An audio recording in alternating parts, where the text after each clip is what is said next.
اللہ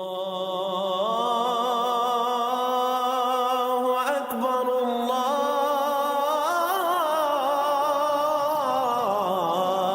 اکبر۔ اعوذ باللہ من الشیطان الرجیم۔ بسم اللہ الرحمن الرحیم۔ فکر اقبال یوٹیوب چینل میں تمام ساتھیوں کو خوش آمدید۔ یہ دور فتنوں کا دور ہے۔ اگر کوئی شخص یہ سمجھے کہ فتنے کا دور بعد میں آئے گا یا اس کے مرنے کے بعد آئے گا یا کئی سال بعد آئے گا، تو وہ لوگ اس فتنے میں ملوث ہو جاتا ہے، اس کو خبر بھی نہیں ہوتی۔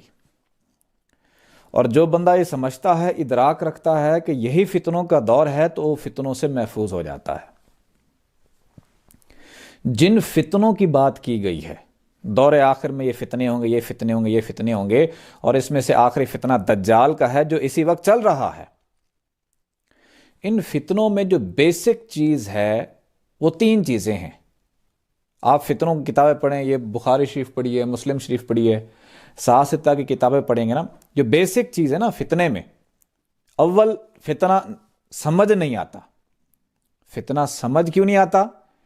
کیونکہ فتنہ اسلام کے نام سے ہی شروع کیا جاتا ہے۔ جب اسلام کے نام سے وہ چیز جب سٹارٹ ہوتی ہے تو وہ فتنہ بن جاتی ہے، فتنہ ہوتی ہے لیکن سمجھ نہیں آ رہی ہوتی، فتنہ ہے۔ اور اس فتنے میں جو تین فیکٹر ہیں، جو تین چیزیں بڑی اہم ہیں، وہ کیا چیز؟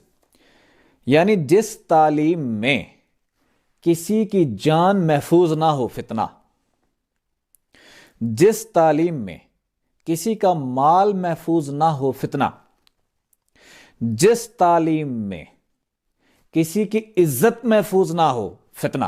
یہ تین چیزیں بیسک ہیں۔ اب یہ مطلب ہے جتنے بھی باب قائم ہیں، یعنی کہ سب میں سیاستہ کی ساری کتابوں میں فتنوں کے باب قائم ہیں۔ تو آج ہم فتنوں کا باب تھوڑا پڑھیں گے، سنن ابن ماجہ، اور یہ جلد دوم ہے، ٹھیک ہے؟ اس میں بھی فتنوں کا بیان ہے، اور یہ تمام سیاستہ کی کتابوں میں فتنوں کے بیان ہیں۔ یعنی کہ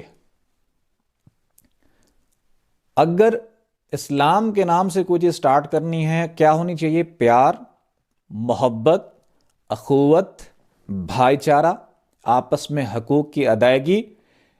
اگر فتنہ کھڑا ہوتا ہے وہ ہے جو آپس میں تضاد ہو، جھگڑے ہوں، جہاں پہ جان، مال اور عزت اگر کسی سے محفوظ نہ ہو تو وہ فتنہ ہے۔ حتیٰ کہ احادیث ہیں اس میں کہ اگر ایک گروہ جو ہے وہ پورا دوسرے کے اوپر جان مال جائز سمجھتا ہے، یہ کافر ہے، یہ فلاں ہے، ڈھمکا ہے، یہ کہہ کے اگر اٹیک کرتے ہیں، حملہ کرتے ہیں، تو حضور نے فرمایا وہ اجتماعی ڈاکہ ہے، اجتماعی ڈاکہ ہے۔ یعنی کہ یہاں تک سختی کی گئی اسلام میں کہ اگر ایک بندہ، تم کفار کے ساتھ بھی اگر لڑ رہے ہو، آج کل تو مسلمان آپس میں لڑ رہے ہیں نا، سنی کہتا ہے شیعہ کافر ہے، شیعہ کہتا ہے سنی کافر ہے، وہ فلاں کافر ہے، فلاں کافر ہے، فلاں کافر ہے، فلاں کافر ہے، اپنے سوا سب کافر ہے۔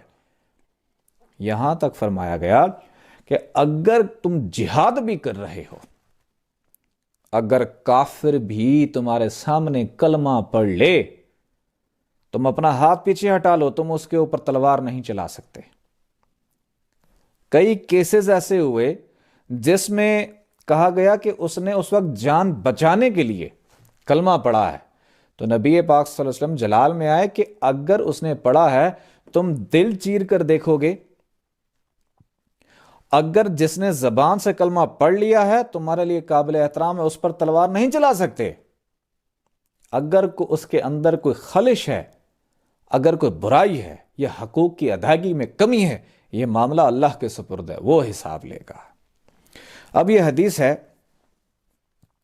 ابن ماجہ میں 3916، 3917، 3918، 3919 تک، جس کا مفہوم یہی ہے کہ اگر آپ جہاد بھی کر رہے ہو، کوئی بندہ کلمہ پڑھ لے تو آپ اس کے اوپر تلوار نہیں کھینچ سکتے، آپ اس کو قتل نہیں کر سکتے، یعنی کہ جان، اس کے مال کو لوٹ نہیں سکتے۔ جان، مال، عزت۔ اس وقت آپ دیکھیں جتنے فرقے ہیں، ہر فرقے کے دوسرے فرقے سے